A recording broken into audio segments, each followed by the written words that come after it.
Keep 100% of your claim. G4 Claims. If you've been hurt in a road accident that wasn't your fault, you should really talk to G4 Claims first. Unlike road accident solicitors, we don't charge you for our services, which could see you better off. To keep 100% of your compensation, have a chat with Nicole and the team. You'll be glad you did. Search online for G4 Claims. Keep 100% of your claim. G4 Claims.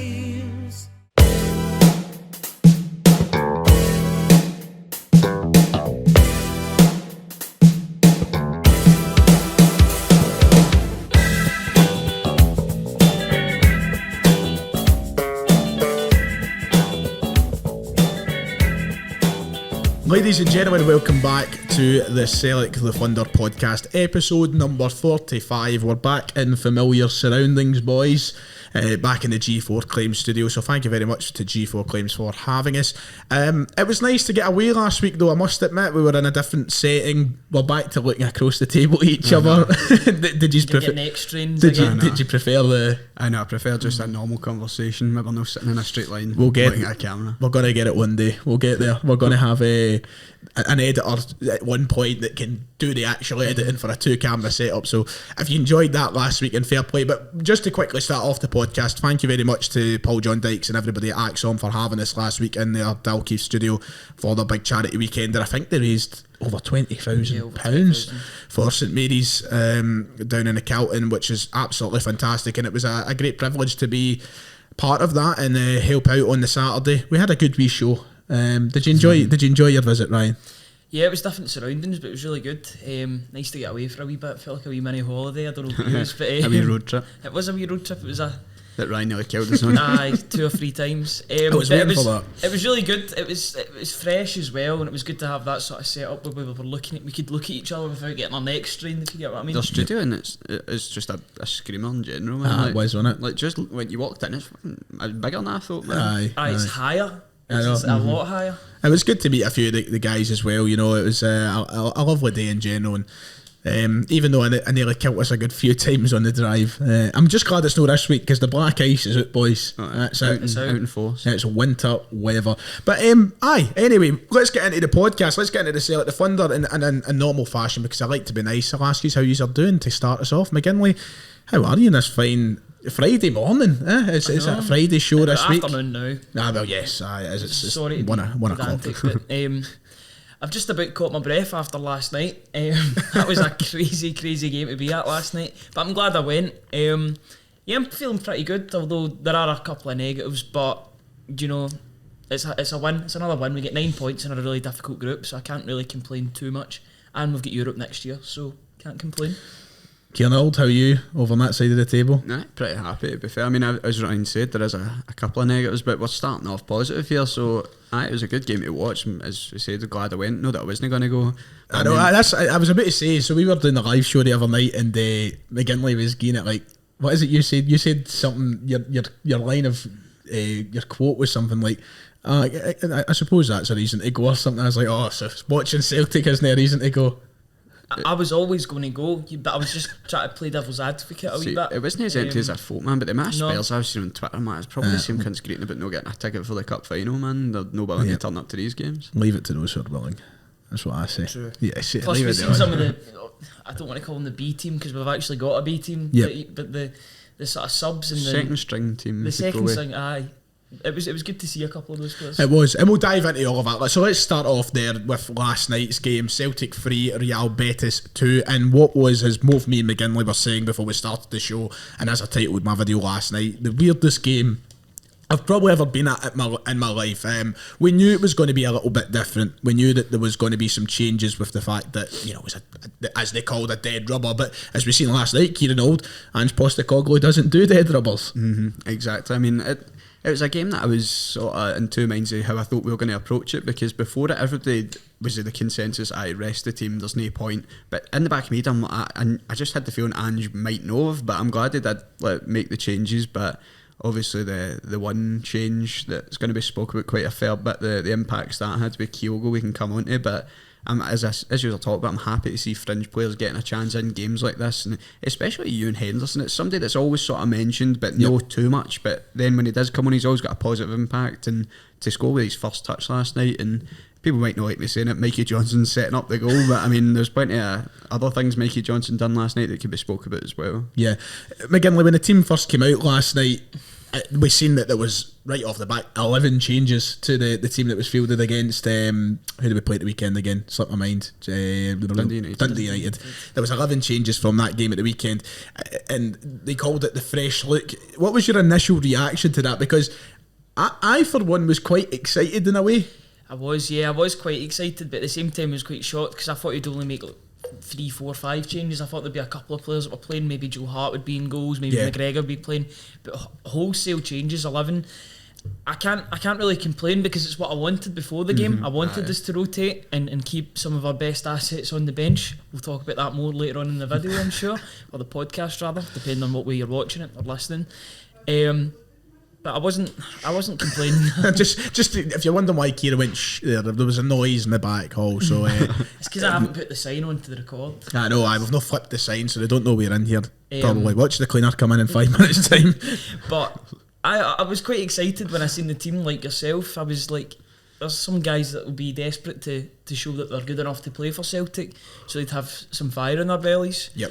And that turned out to be the case for quite a few players. Yeah, I think some of the names that stood out to me was, well, 2 straight away was Liam Shaw, Asasi or Aguirre. They were 2 guys who I wasn't sure were going to get into this Celtic team anytime soon. Mostly because they weren't Ange Postecoglou's signings. They're still very young, very raw, and we hadn't seen a sniff of them since pre-season. And in pre-season, I think especially Origide, he probably didn't give off the best sort of impression that he would have liked to start off his Celtic career. Let's talk about some of these guys that played last night. Well, you know, the game itself. What way do I want to go here? Do we want to talk about the game or the players first? Because maybe go through the goals first. Go through the goals and such first. Go through the game. I'll take it away, Kate. What did you think of the overall performance? First, second half, anything? Go on. See what you like. In the first half, obviously, we ended up getting into half time 1-0. They had chances in terms of. I felt like we were giving them a bit too much space, and we got lucky with a few of their shots because Scott Bain's feet were just Scott Payne. I was saying that a lot last night. I used that 2 or 3 times. Planted to the ground so many times, man. I think that Wickey had a shot and he was lucky it went near the bar, man. But they also hit the bar. He had a couple of, to be fair to him though, he did pull off a good few saves. I don't want to always come across as someone who wants to stick it right into Scott Bain. I'm not the biggest Scott Bain fan. No, even as a backup option, I'm not having it. He's not Celtic quality. Nah. You set on that? Yep. I'm setting that as well, to be quite honest. I think it's one of those performances last night that if we didn't win the game, I think a lot of people's opinions would have been because a lot of people and he did, he deserves to say made a good few saves last night, but there was so many, he spilled the ball so many times, and he's choosing to palm it out the ball with the ball at his feet as well. I think you're right. I would agree with you in what you're saying. If we move away from that note and just start going through the goals, but Stephen Welsh for that first goal, Stephen Welsh is our main attacking threat for set pieces, which I find nuts, to be honest. But I mean, he took it really well. It was well worked.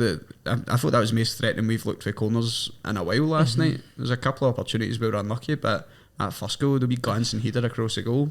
Abada should be taking him from now on. Abada? Aye, he's got really good delivery. That was one of his best games in a wee while, I would say. I would agree. I think there was a couple of occasions where he did struggle to beat a man, and we pointed that out when we were obviously where we sit. But apart from that, I thought there was a real kind of positive performance from him in comparison to the last few weeks where he has been a little bit iffy. One thing you can say about Abada is that he never ever gives up. He'll keep on going, even until he's subbed or if he comes off early or whatever. I know that's the same thing, or it could be the same thing, but he never ever gives up. He keeps on going. He tries to get a goal or an assist or whatever, or try and drive the team forward. And at 20 years old, like you can't really teach that. You've either got that sort of mental attitude or you don't. I'm glad he's got that. He will pull through because he's a good player and we've seen it before. Second half, we went in 1-0 up. I think Betis started to get a little bit more comfortable in the second half because they had a lot of chances, and we've seen that as they got the equaliser, their first goal in the game. Kieran, the 2 goals, and I know we've still got a Celtic goal to talk about before we talk about their second goal, but their 2 goals, both of them I feel like were from, and we've seen a lot of people raving about certain performances last night, but they did come from sort of sloppy defending. I mean, Scott Bain was unlucky with the first one. I mean, he makes the save, maybe not the most convincing save. Hey, in the hold world, on. but We had to pull you up I've here. only, I I've want only to seen it get once. focal. I only seen it once. You need specs for your sitting boy. It did look at. It looked as if we saved it and then put it back in. I was like, So then you still decided to tweet you should have saved it.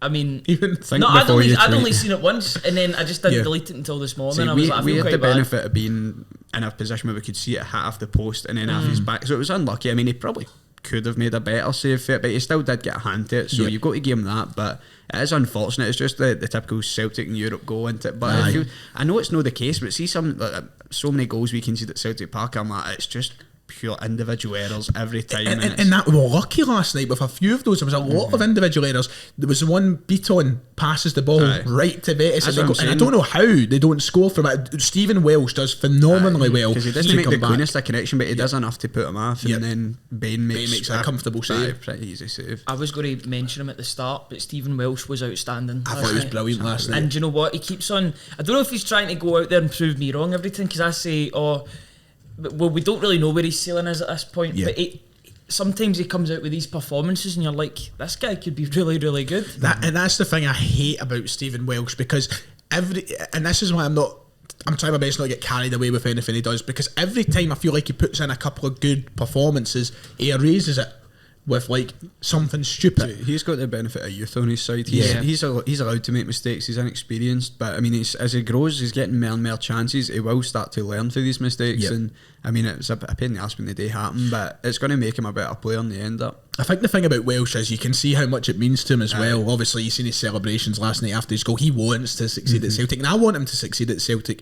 I think that he is in that kind of unfortunate position where he has got players like Starfield and Carter Vickers ahead of him. But I think that, you know, with the performances he's put in the last few weeks while Starfield's been injured, he has made a real good case for showing that he is a good option to have there. Like, you know, there's always been a question, I think, from the start of this season, do we need to add another centre-half? And maybe we still do, but I'm now feeling more comfortable with Welsh as the option behind those two. Yeah, definitely. I was just having a look at the ages between Stephen Welsh and Carter Vickers. Carter Vickers was probably the same at 21 years old. He probably had a couple of mistakes in his game as well.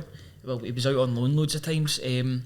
But did you think Carter Vickers was older than that? No, much older, but I didn't think he was, 23? He's 23. 23 and Stephen Welsh is 21. So He's about to turn 24, to be fair, aye. Aye, but I mean, you know, Is his birthday Hogmanay? aye. Ah, okay. Enjoy, big 1997. man. There's always Legends were born in a 1997. funny story I want to tell very quickly. I just find I always laugh at this. Here It's comes just an anecdote. it's pure da humour, right? So my pal Jack, his birthday's the 2nd of January, and apparently every year Jack always tells me this, but apparently every year when the bells go, I mean, Happy New Year. He goes like, it's my birthday tomorrow. That's pure da humour, but I Is love that just it. his bit? That's He just goes his with bit, it? aye. But I know Welsh, I thought he was phenomenal last night. I thought he was brilliant.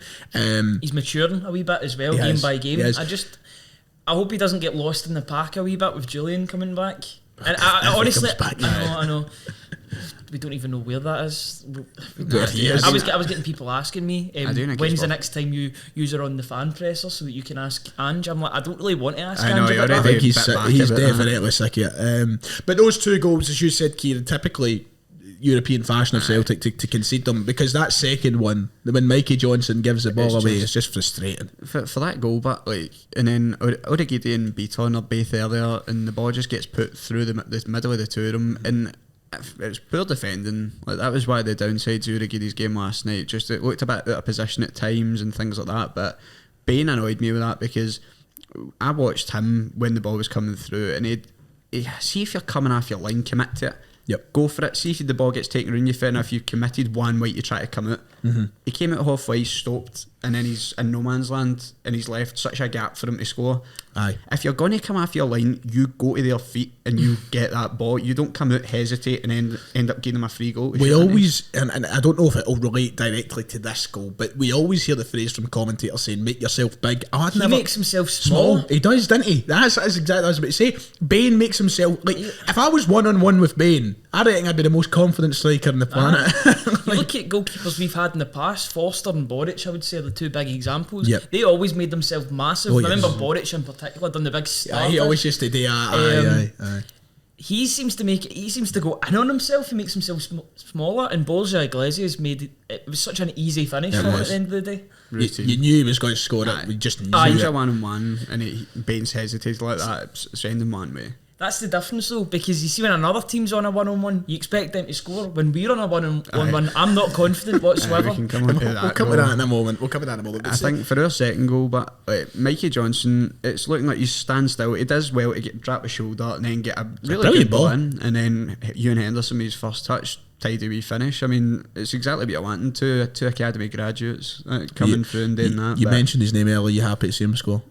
who, Ewan Henderson? Ewan Henderson, because it's somebody that like, everybody's always got these sort of like. Anytime you see him in the team, you think, "Oh, I hope he does well." Because obviously brother of Liam Henderson. But like anytime he's played, everybody's thought he's all right, but he's never really got a chance in the team. But I'm glad to see he's getting that goal and putting himself certainly at the forefront of Postecoglou's mind. I think he's been such a victim of his own timing, really, because he came into the team when Roger. He started in Roger's last game at Motherwell. Then Lennon played him in his first game at Hearts. He had a really good game against Hearts. I'm sure he provided the assist for Ollie Burke. I don't know. My head is mush if you think I'm going back. Or he was definitely involved in that goal. I remember him putting a ball over. Was it no Forrest? He might have put the ball to Forrest. It was either like Tay Burke and then because I remember being like basically the two of them. They just passed it and sorted. Aye. Your heads are better working than mine. I'll come back a fair bit. But ever since then, he's in this sort of weird sort of purgatory because he's too old for the B team, but he's just not getting in the A team. So probably a Mr. T joke. You just want to see him do well. He's definitely a guy that you can sort of support and get behind. You know what I mean? Yeah, I was chuffed to see him get his goal last night, and hopefully he does get more chances as the season goes on. And I guess, you know, we got that, just to wrap up on the game itself, we got that penalty. Abada does brilliant now. Abada does really well, actually, you know. If it was Kyogo right enough, there would be a hunt out for the guy, you know, FBI involvement and all the rest of it. But goes down, does well. Turnbull brilliantly taken penalty, and I know this is such a small thing, such a trivial thing to bring up, but I'm happy that we've seen a good penalty at Celtic Park. Is that the first one we've scored this No, season? because Juranovic scored at Celtic Park, did he not? And that was a crackery penalty as well. But I feel like every time we've had one at Parkhead at Bar, they faff about with it, man. They just they tap it or they try and go down it. Yeah, just smack it. Just put some power. And I love Juranovic's at Leverkusen. Don't get me wrong, and feel free to show me that again, son. But he just smacks it down the bottom corner. That's a penalty. That's a penalty. That is a Sellik penalty. That's exactly what. Although I think that would be more down the middle. Just smash it in the middle. Power foot your foot through it. It was the end of the game, Ryan. It got a little bit touchy, didn't it? Especially with that diving header at the end. It goes down and then up onto the bar. It's one of the worst misses I've seen. It is an absolute shocker. But I think over the course of the game, I think we deserve to win it. Do you know, even just for the effort? They had a lot of chances, but I mean, for our second string team, as the term we're going for, to go out there and put in a performance like that, I'm happy with it. I'm very happy with it. And one thing I would say, we deserve to be on more than 6 points after 6 games. We deserve to be on 9 points because our performances have merited a lot more. And even Tom English last night, I was listening to Sports Sound, he was praising us. He was like, they should be on more points. I know it's crazy. It's just frustrating, but because it's the same sort of thing where we can't hold a lead away in Europe that's cost us away in Spain and in Germany now. 2 games are high scoring games. We gave a good account of ourselves, but you would be doing a bit more than giving a good account of yourself. But you've got people trying to say it's a failure, it's this, it's that. It's an improvement on last season. For us to go out there, get 9 points and score how many, 13 goals in the group third that we had. highest scorers in the competition, I think. Fourth maybe. I feel like Napoli, Leverkusen and someone else. Yeah, Leicester, it's fourth. maybe. I think it was Leicester. But we'll come on to that. Didn't even get through. Let's see. Let's save that because I want to talk about the big picture as a kind of segment of the show after this group. So just to wrap up the game itself, let's talk about some individuals very quickly and what we thought. Because there's been a lot of reaction and opinion that's been obviously put out there on social media. Scott Bain, we've already spoke about. Shite. He made a fair few saves, fair play to him, but I agree with Kieran completely on what he said on that side of the table. I don't think he is a Celtic player. And we've seen that on a numerous amount of occasions. Not to sound like everything Celtic, but I would bring in Benjamin Siegrist because I think he'd be a good backup I'd option. rather him a backup than absolutely. Origidi, what did we think in general? You made yourself quite vocal before we started the show, Kieran. You're going to sound like the right negative Nancy I feel like today. some people might be getting a bit carried away Yeah. with their praise of him. I mean, I feel like it might have been the case for a good few players that were coming in last night. They had some really good moments, but they also showed their inexperience in the team. And I know this is their first start. You can't expect too much of them. They've done well for getting thrown in the deep end like that. I praise them for that. But to go out there and pretend that it was a brilliant performance is a bit naive, I think, because there's a few moments to show that Origidi especially is still quite raw. A few of the things he done might have been a bit fortunate.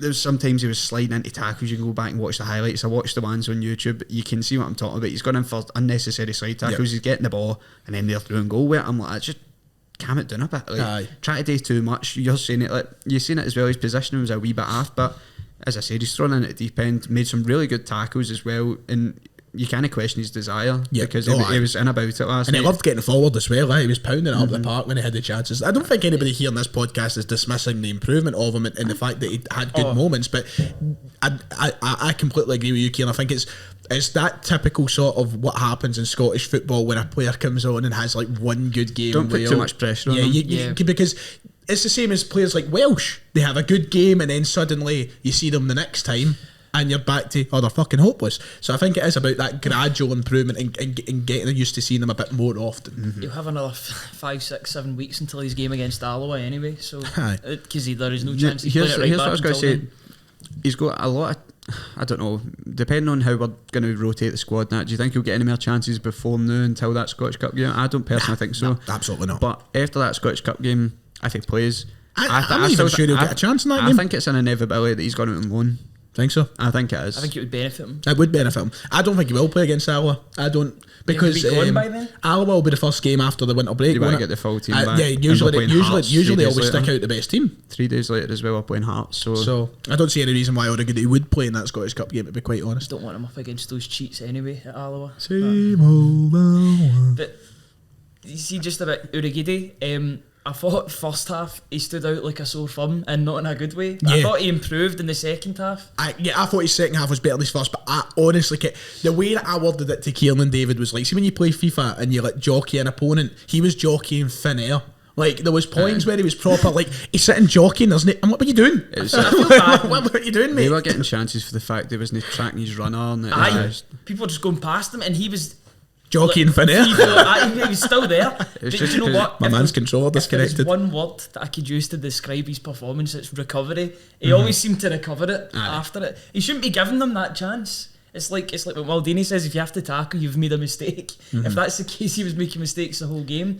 But do you know, he looked knackered after 60, 70 minutes, but he powered through. He did. And do you that's know what I'm what? saying, the desire's there. That's what you want to see, because I feel like that's a point many people have took away from last night, is a lot of these fringe players are choking to play out their skin for Ange, and that's exactly what you want to see. Because I think Ange has said that people might think about the intensity of the training even though they're not playing, but he's like, I need you to want that, to get that level of intensity for if you need to come in for games like this. And they all looked well up for it. I was going to say the same. I was going to say they would run through the brick walls for Ange. It's quite clear that they're buying into what he's trying to give the team. I think that was the overwhelming positive about players like Origi and Shaw and such last night. You can see that they are wanting to, they're adapting, and whatever's happening at Lennox Town is working. And I think for as many negatives as we might say there is in Origi's game or whatever, I think there's that kind of positive. The positive narrative is that, you know, he is learning and he is growing, and I think these players are doing that. But the more chances they get, the more we'll get to see them. Origi was one of them. Scales I thought was good last night. He was man of the match last night, said Celtic. I would have given it to Welsh personally, but I thought it was okay. Yeah, there was one time we get skinned, but It happens. I know it happens. I was happy with Scales last night. I think he's the most mobile of players. I don't think he's the. I feel like it's something that we're going to be cursed with for years, trying to find the Kieran Tierney replacement sort of thing. It's going to be hard to emulate that. I feel like you need to try and make up for what Tierney brought to the team with different players on the park, and we have done with Jota, but it's, in terms of attacking threat down the left, I don't think it's really going to come for Scales all that often. I'm not saying he's terrible with it, but I feel like defensively I think he's a bit more solid than he is attacking wise, but play to your strengths in it. Better defender than Greg Taylor. I don't know. I don't want to start putting labels out here. It's a bit early doors, you know. I think he just. I'm not the biggest fan of Greg Taylor as well, but I just don't want to start putting pressure on players. I think he gives you a wee bit more drive than Greg Taylor. Like that, he's not I don't think he's great attacking wise. And I say that because he scored a screamer at Yeah, it was a Dundee good United. goal, But at the same time, I think he does drive the team forward a wee bit. He likes going on those runs. And there's definitely room for improvement for Liam. I don't know if it's just because skills.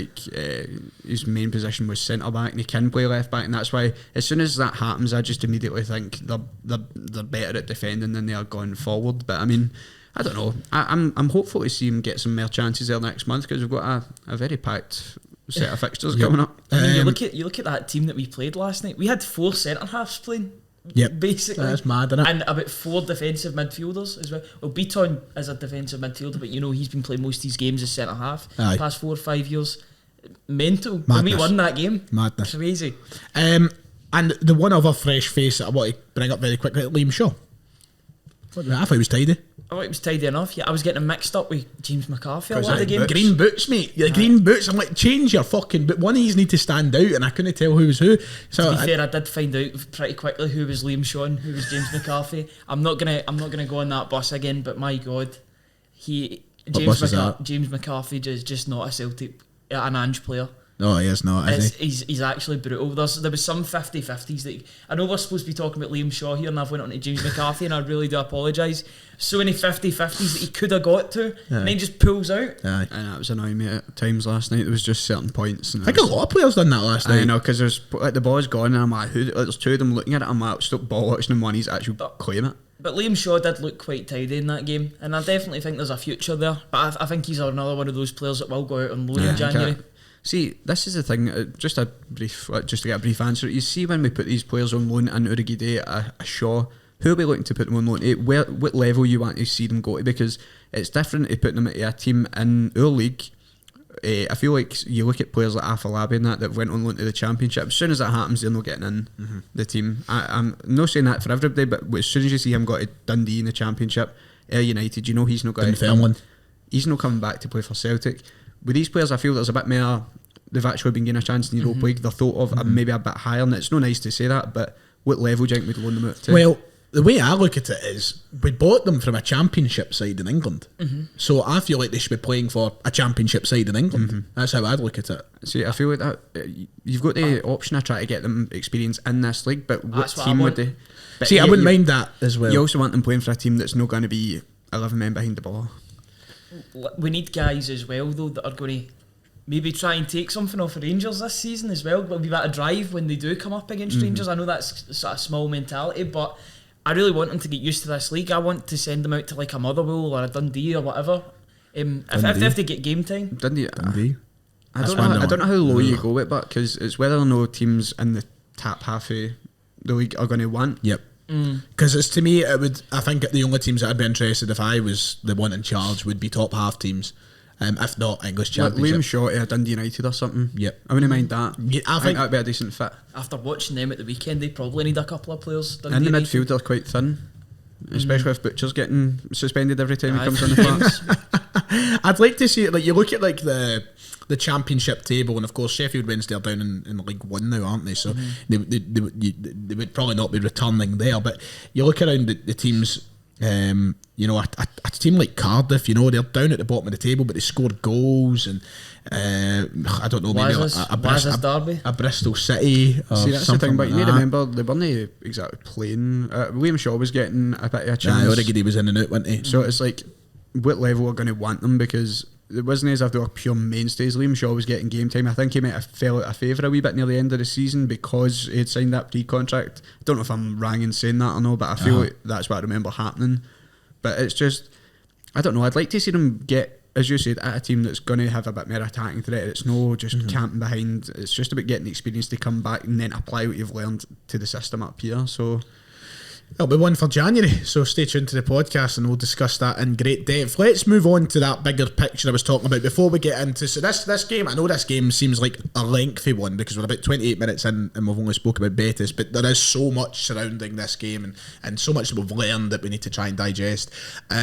So we've got still to cover the big picture of the Europa League, and then we need to touch on the injuries, because that's it's piling up, boys. So let's talk about that bigger picture. Kieran, you kind of kicked us off with talking about, the 9 points and the frustrations of the kind of leads that we squandered away from home in Europe. when this group was drawn, the way that I worded it was, when this group was drawn, I looked at it and I went, throw away the 2 Leverkusen games, there's no chance we're beating them. If we can beat Ferencvaros twice and maybe pick up 3 points, that will be a great success for Celtic. We've done that. And I feel it is incredibly unlucky for a side to gather 9 points in a Europa League group I stage think and not what go it's through. done is as well, but was that draw that Leverkusen Yep. and Real Betis had, because Yep. we weren't anticipating that. We were anticipating Leverkusen to do us a favour, and it didn't happen. So it then comes back and bites us that we never held on in Spain, and also the more annoying one in Germany, because it just the nature, the way it happened as well. But I don't know. In terms of the bigger picture of the Europa League, I were dropping down into the conference, and it's maybe not what we wanted, but to try and, you'll have Rangers fans out there trying to say, like, the thing that's annoying me now, a bit off topic, but them saying you're doing worse than last season, I'm like, have you never heard the context? You That is- absolute it's- nuisance. We actually performed better in the Europa League than Rangers. It that- just so happens like- they had a Diddy group. Like, see the people, like, there's two kind of portions of like social media and Twitter especially. There's people who can have a laugh and you know when they're joking and they're having a wind up, and then you get the people who genuinely have about 5 brain cells if they're lucky. Don't have two to rub together. They have about 2 brain cells and they're like Daz, and they genuinely believe what they're saying. This whole narrative that was being, and it was pushed in the media as well. The papers wrote on it. There was at the Sun. Fucking bastards. There you go. There you go. I mean, it says it all with they cunts. But you know, this narrative that we're performing less often what we were. What absolute drivel! It's the fact, but Drivel. I seen somebody, I don't know if it was any of the bigger Rangers fan accounts on Twitter, saying it just shows if we were the way we were last season, they'd be in the dirt. I'm like, if you hadn't had balls, should be your uncle, Bucksy. But she doesn't, so she isn't. Exactly. I'm like, it's just such a weird thing to hit away, and like they're just taking everything out of context. I'm like, we're 4 points behind. This point last season we were like 14, 16, something ridiculous like that, and they're trying to make it as if this season's worse. I'm like, what is actually? I don't even want to talk about it too much because it gets me actually raging. It's just They would be unwise to write us off. That's all I'm saying. They'd be some very unwise. some of the opinion I'm seeing is unbelievable. Like, there's a genuine refusal to accept that Celtic are a better side this season.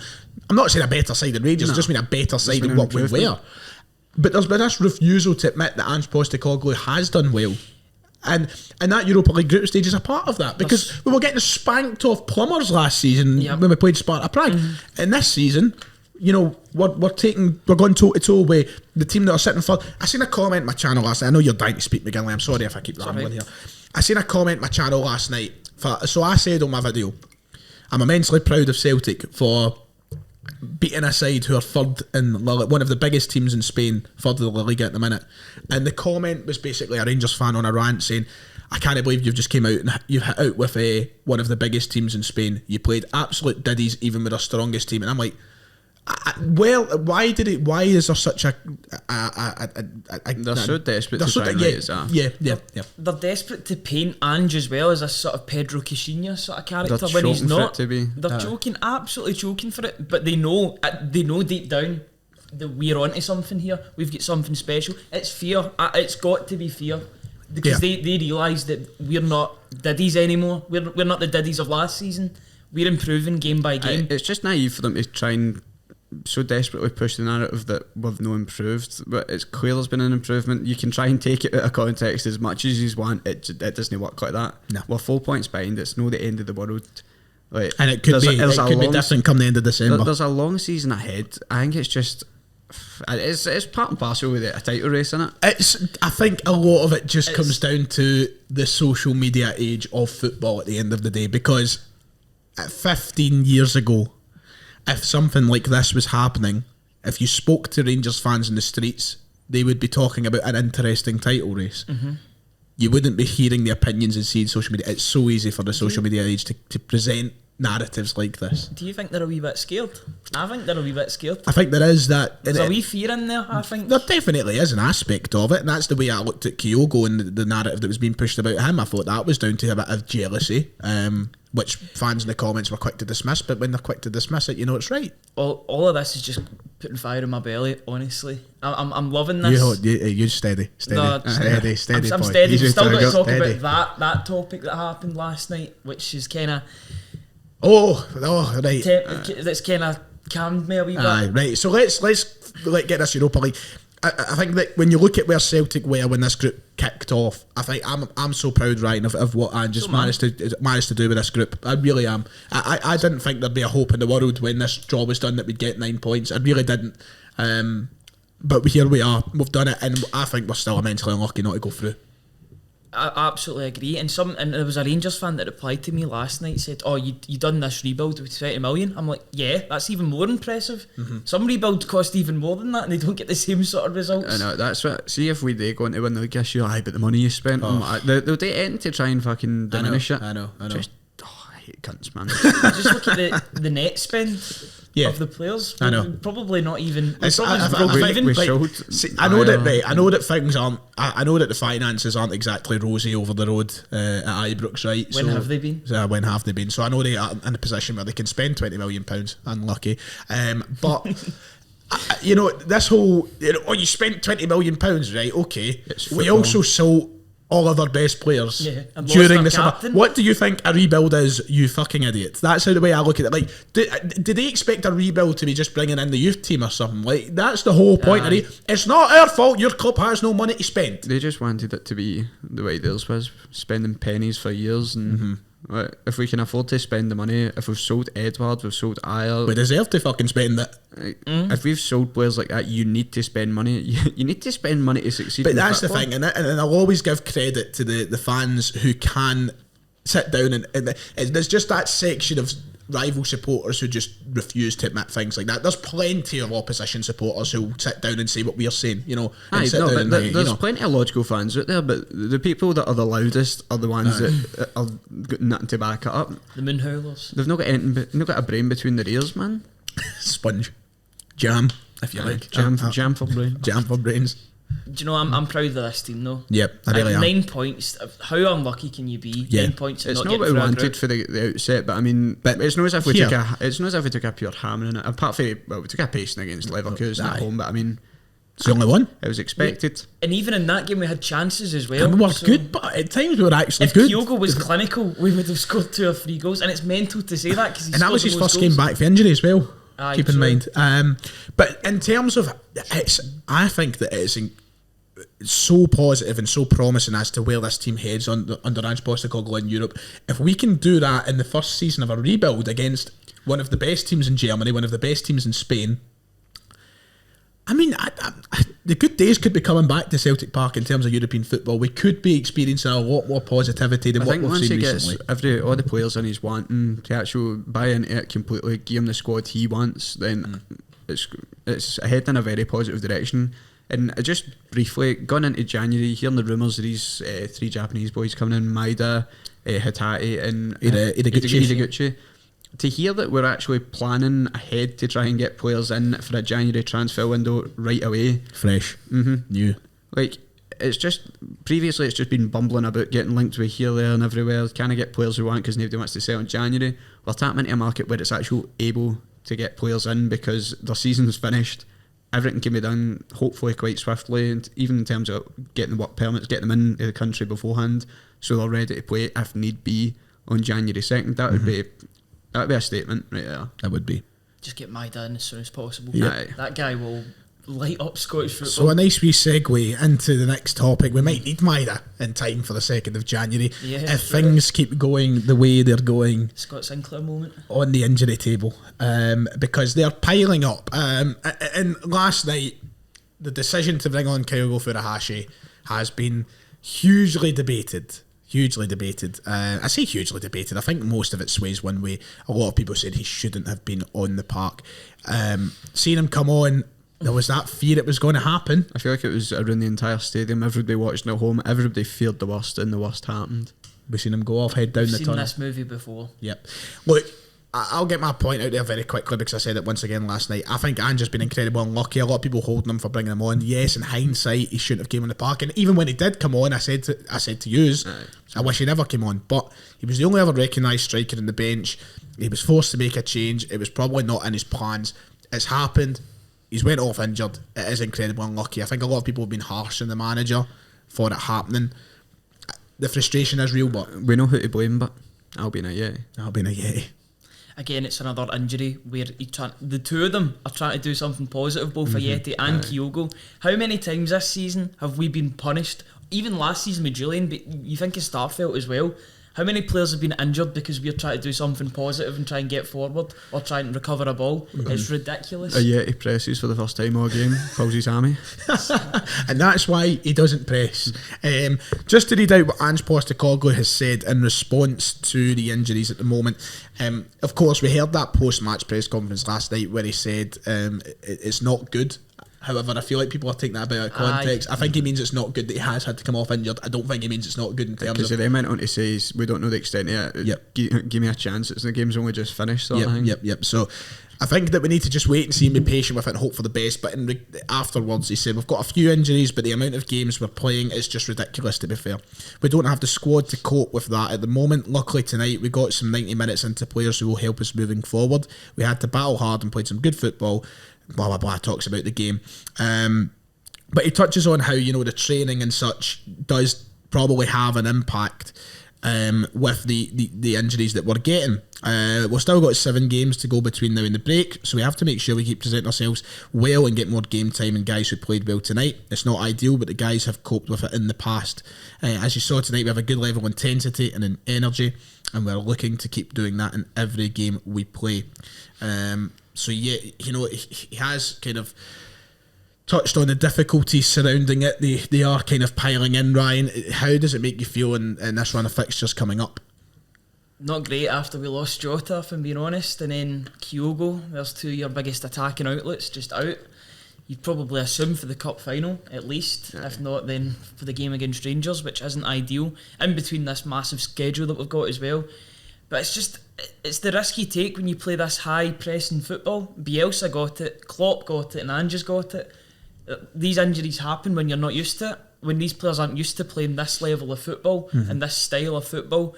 I'm surprised there wasn't more injuries last night with some of the players that came in. Doing left, right and centre. Beaton was doing at a point, or Agide was doing at a point, Sorrow was doing at a point. They were dropping like flies, and I don't know how much more I can take of it. That was one thing last night. Sorrow was brought down by a player and then was booked, which was absolutely... I think many people out there were complaining, but many people had Sorrow to get booked. That was me, by the way. I told me to do that in Tesco. Listen, buddy, get a yellow card. But Celtic FC investigated. Honestly, you see, when I was coming on, my wee brother was at the game last night and he was desperate to see Kyogo coming on. So you could tell he hasn't been watching a lot of games. So he was desperate for Kyogo was coming on, and I was groaning. Honestly, I was like, I do not want this guy anywhere near the pitch. We'd already made the decision before the game that he wasn't going to be playing, so he should have been kept on the bench. To be fair, he could have pulled up at any point in that game. But to bring him on after 20 minutes, I would have personally brought on Mikey Johnson and just played up front. Because in a nothing game. The situation we now find ourselves in, we're probably going to play like a sort of false 9 with probably Mikey Johnson, or why the wingers up front.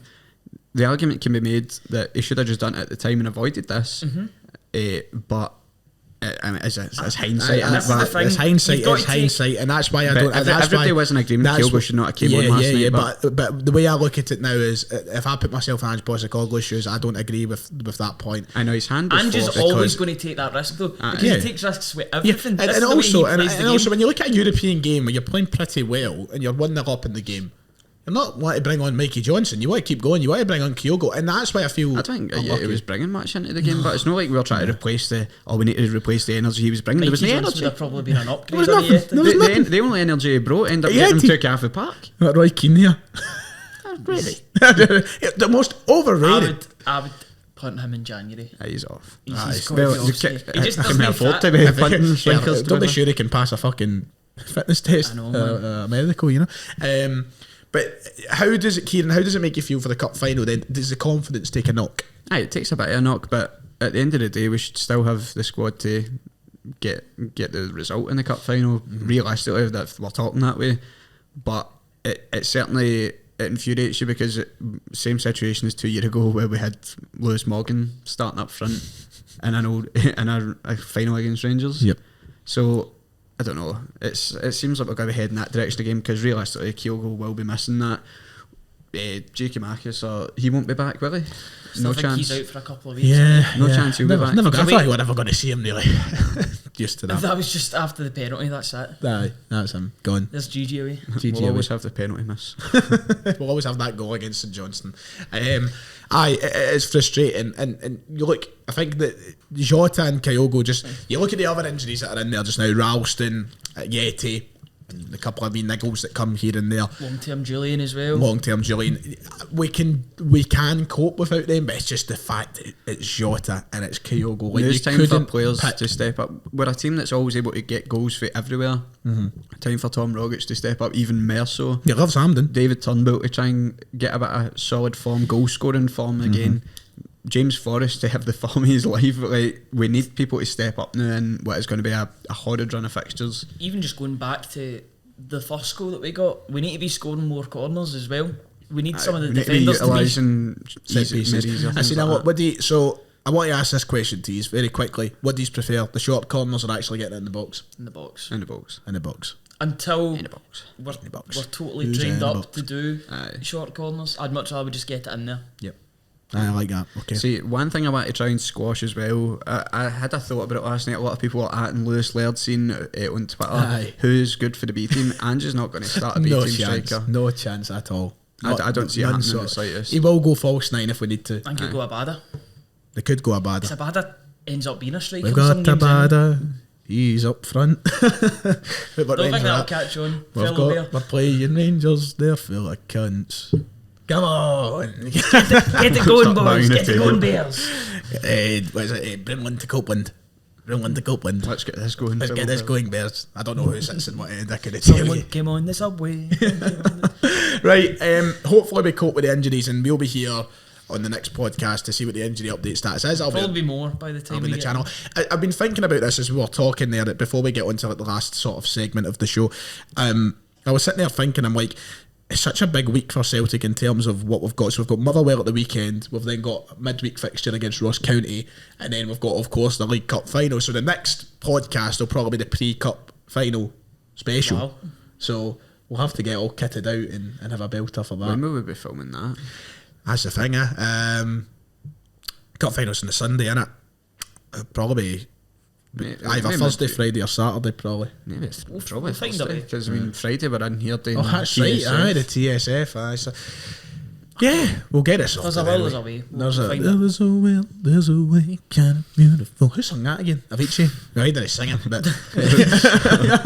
he's sitting there in the studio. Rest in peace. Rest in peace. God bless him. Right, there was a 90-minute silence last night from the singing section of the stadium in regards to the Bernard Higgins situation. Still no address. Get something done, Celtic. Say It's to something. be today or tomorrow. Say something. It has to be. It's others. on them. It is on them. And I thought that once again the banners and such that were in the stadium last night were very well presented. The boys one in that's what I particular. was about to say. The boys one in particular I thought was a cracker. But it's gone on too long, and these stories that are coming out, and I know I've said this about 4 times on the channel this week. Listen to them if you haven't already. If you're not educated on this whole situation, go on to the, I think it's FAC Kill the Bill, isn't it? Go on to the FAC Kill the Bill Twitter page and listen to the stories that are being put out on basically a daily basis from supporters who have went through some horrible situations, but with the police and with when Higgins was in charge of the Offensive Behaviour Act. They're sickening. And this is the kind of guy who is up for potential employment at Celtic Football Club. Listen to these stories, and if you're not educated, educate yourself, and maybe have a change of heart if you've not been too bothered, because you should be bothered. Some of the stories are just ridiculous. So it's just a shout out there very quickly. So we'll move on to the final sort of segment before we go into the Twitter questions. We play Motherwell on Sunday afternoon, 3 o'clock kick-off. Tony Watt's on fire.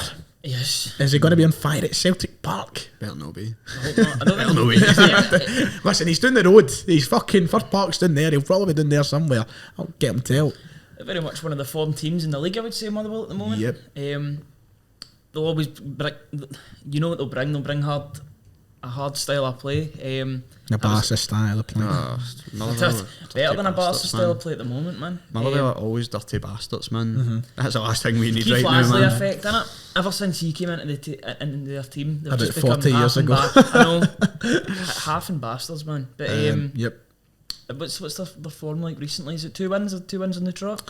They have won their last 2 games and won 3 of their last 4, and they've only lost. Having a great season. They've only under lost one of Alexander. their last 5. And I was doubting that they would have the same sort of good season or the same sort of second half of the season that they did. But Motherwell are doing really, really well this season. So it'll be a tough game, but it's one that I expect us to win regardless.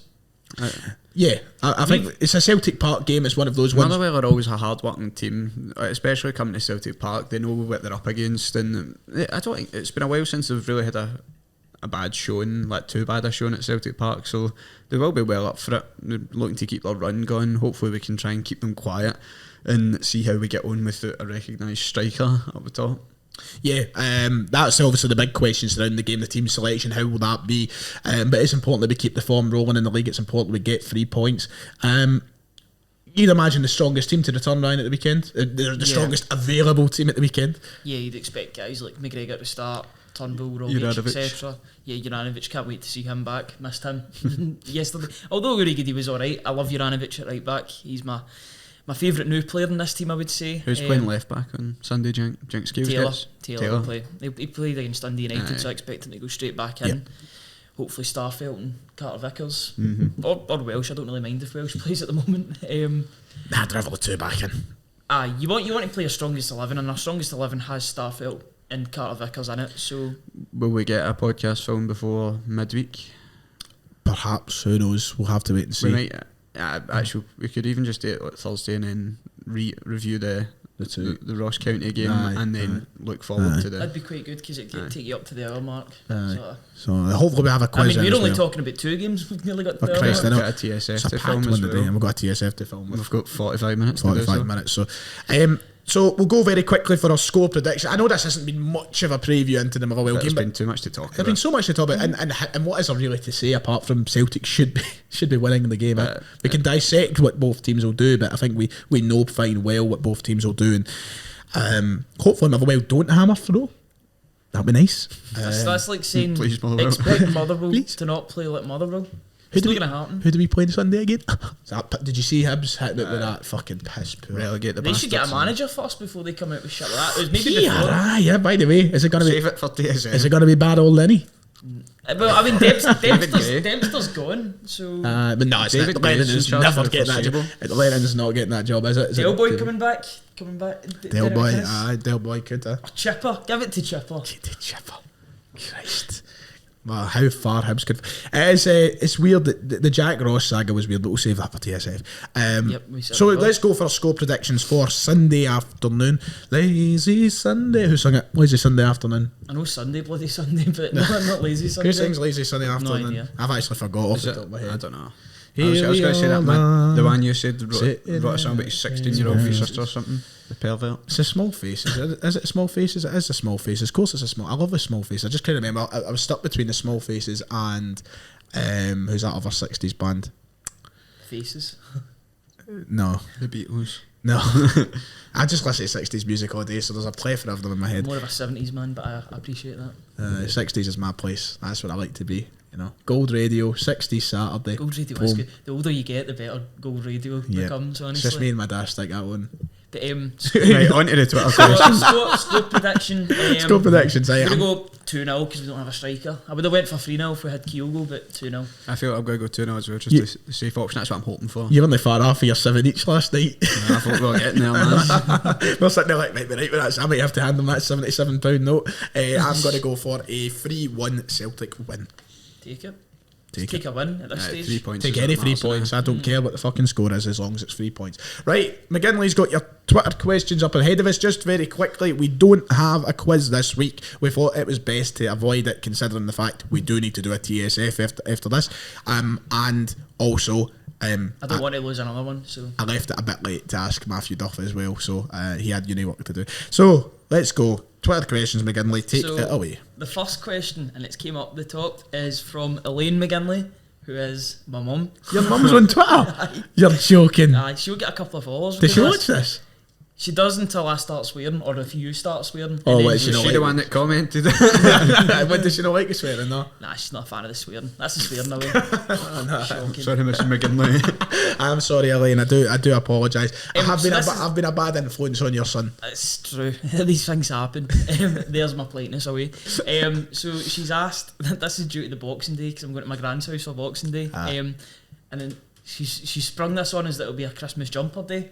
Right. I don't want to wear a Christmas jumper, so What's wrong with my that? mum. You do realise for TSF next week you've got to wear a Christmas jumper? Absolutely I'm not not. buying it. Absolutely not. You need to. No, no Who's chance. buying it? I'm no fucking buying. That's the whole point. We're only Absolutely. wearing, Campaign 20 quid. No chance. we're only wearing Christmas jumpers. No, Wait, no obviously wear chance. the- I'm not wearing What one. is wrong with Christmas? What is- I don't mind ugly, wearing one, hideous. but I've got to wear it when we go out. No, you don't need to wear it when we go out. It's just for the That's what I show. I'm not ruining my hair. No chance. You don't want to ruin your hair. What you doing? Well, your head. They're pulling it over and then taking it off and putting something else back over. No chance. Bring a brush, Do man. me a favour. Bring Jesus. my powder with me. Wait, is it not like- that powder. Like my. This night out is Is getting wild, boys. Mrs. McGinley still watching? Elaine, No, so- Elaine, I my- said I my said I was a bad influence in your son, but I think you'll find it's the other way around. What are you saying about my mum? Oh no, I thought you were meaning me being an influence on my mum. Next question. Anyway, what's the question? If Ange wears a Christmas jumper, surely McGinley will. Ange already has wore a Christmas jumper, so why, you know? I don't want to follow in his footsteps, to be honest. He's his own man. What if Juranovic wears one? Oh, absolutely. He was wearing one. There we go. There you go. Get a Salt fucking J. jumper. An Ange Christ. Christmas jumper. I'm wearing mine in work. You got a problem with that? No chance. Did you not see I my... just did you detest not- the thought of paying money for one. That No, I I'm know. not going. I might just wear it again. Pure irony. I can get you a 40% discount for Tesco. That's Wow. fine. Get me the 40% discount. And you pay for it. Your shopping must be so cheap. Oh, It's no, only that's 10%. only in the F&F, mate. Alright. Aye, that's Fair enough. So I'm not getting into discussing the discount. That's just a waste of your podcast. Next question. Right. Aaron Smith asks, are we ready for Griffiths to be recalled to sort out the strikers issue? Mate, Do me a favour, man. how fat has he got? I know he was always a bit big, right? But my God, his knees are like tree trunks, man. I knew the writing was on the wall with Griffiths when he was getting announced for Dundee, when he had a double chin on the FaceTime. Remember he was FaceTiming his weighing? But he's big. Like, and then that's what happens when you cut a bit with Charlie Adam, right? But he's big. Would you go to their Christmas night out? Dundee's Christmas night out? No. What would the damages be in that I've never night got out, to a man? Christmas night out in the Belgrove no, Hotel. looker in the bunch, man. No. Belgrove Hotels look better looking.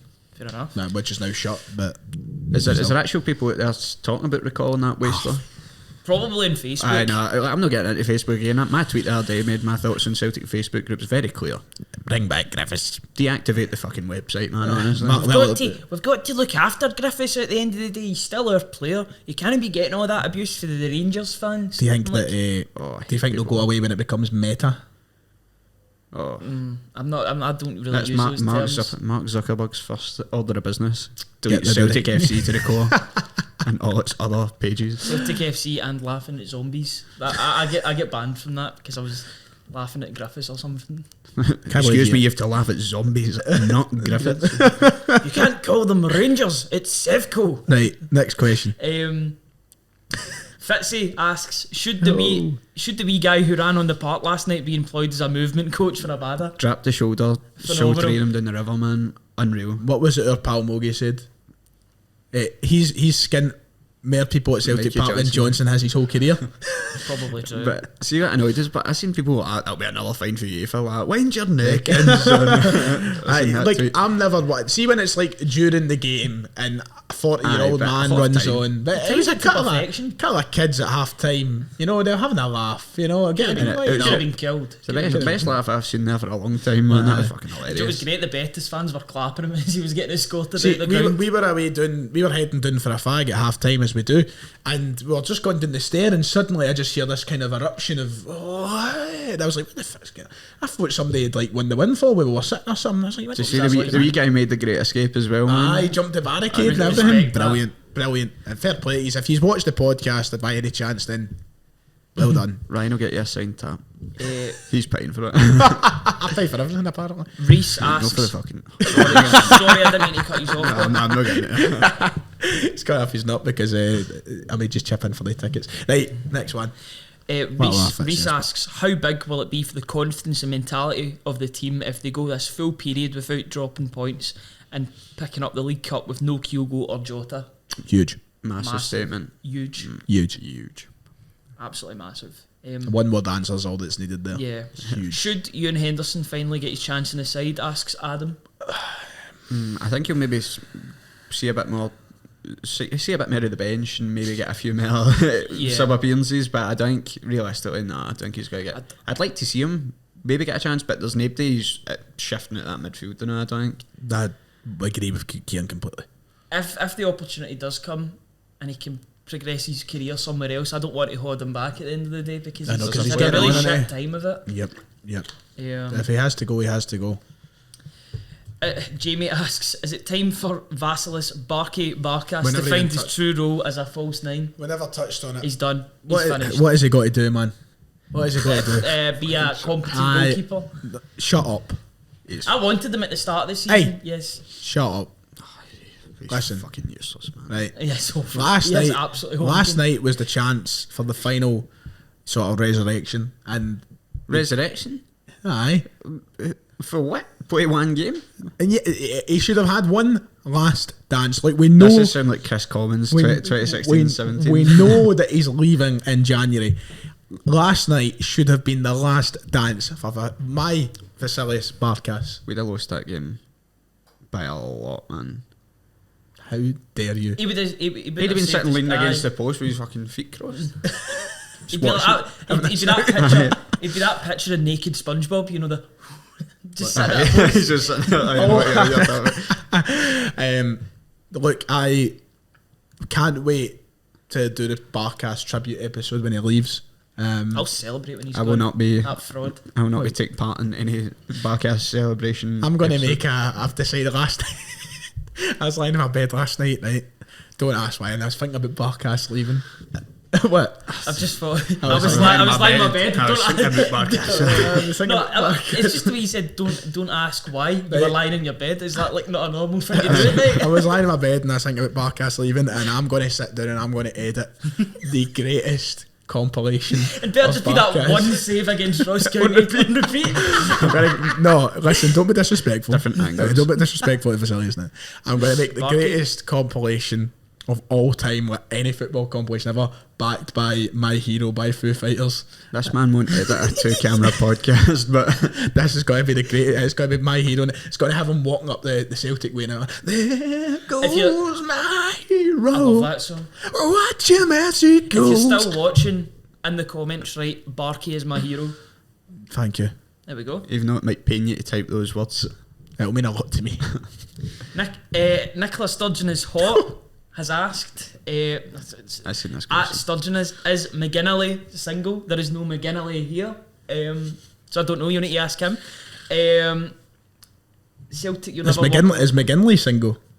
Yes, I'm Yes. single. I'm going out tonight though, so Oh. I haven't got stitched. Where are you going tonight? My usual haunt. Oh, you got a cat house, Literal haunt. Who knows? I might end up the other night. You coming with me? Just to clarify, there's 3 singles at this table, so choose one. Right, you've viewed a tit yourself by doing that, mate. I don't care. I think I set a podcast to post to advertise. You never know. So Celtic, you never walk alone. Asks, with Jota and Kyogo being out, do you think it will affect us badly, especially at the final and the Old Firm? Glasgow Derby. Glasgow Derby. It's obviously a huge It's going to take enough. You're right. Yoda's tweeted into this as well. Right, Yoda the Yoda Tim. the Tim, Do you agree?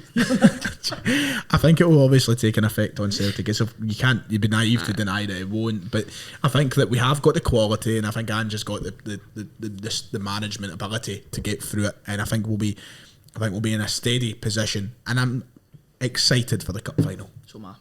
I know, far away, 9 days now.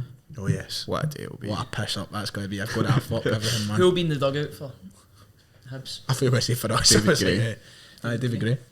It's What a in the singer as statement well. it says in the foreseeable, I think, who'll be in charge. Babylon. That's David Gray as well. He's a singer. Right, well, as my well. question for you, For Tim. you, did it, Tim?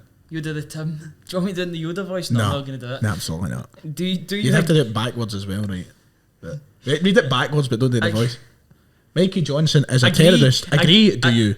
Agree, do you, that Mikey Johnson is... No, you put the mic. Do you Oh my God, ask him. Do you even Star Wars? Do you agree Do you that watch? Mikey- Have you watched Star Wars? Yes. Right. So I would see it like Mikey Johnson is a terrorist. Agree? Do you not? Okay. There you go. You've just done it though. I'm not going to There you go. Yeah. Christ, I'm a fucking virgin. I don't think he's a terrorist, no. For the hell. I think that's a very, That's a VL move though. I think that's a very strong term to use for a player. I don't think He's do much damage probably the anyway most like that. frustrating Celtic player than a. Aye, Yep. that 1-on-1, and he manages to Just put it miss. to the left, man. Aye. One up this time to the left. Right. And Who would win the Royal Rumble if it was filled with current Celtic first team players? Carter Vickers. I feel we've had this before. we might have- did this. wanted to We did answer this. that I'd probably Carter Vickers. Kyogo would be a wee dirty bastard. You let Rey You'd be like Rey Mysterio Mysterio, win it in 2006. Right, and that's it for the Sellik the Thunder this week. It's been a cracker of a show. I've enjoyed it. Ryan McGinley, thanks very much, mate. Thank you for having me, mate. Kieran Auld. I thought I was getting patched there. I'm still here. I'm still here, by the way. Thank you for coming, Kieran. It's much appreciated. If you have enjoyed the show, you know what to do. Please make sure to hit like and subscribe. We are literally, let me just check this figure very, very quickly before we end off the show. It might be different by the time the actual video is up. We're currently 55. Of course, I did that. Does that mean we've got one then? 55 subscribers away from the big 31,000 on the Rhyme on Rate channel. So please, if you haven't already, make sure to hit that big red subscribe button down below. And also like the video because it helps the content be shared out. If you're listening on Spotify, make sure to follow the show, share the show out with everybody that you like. And that'll do us for this week. See you. You alright there? Just drop my phone nearly. Interrupting my fucking outro. Sorry, mate. We'll see you all next time.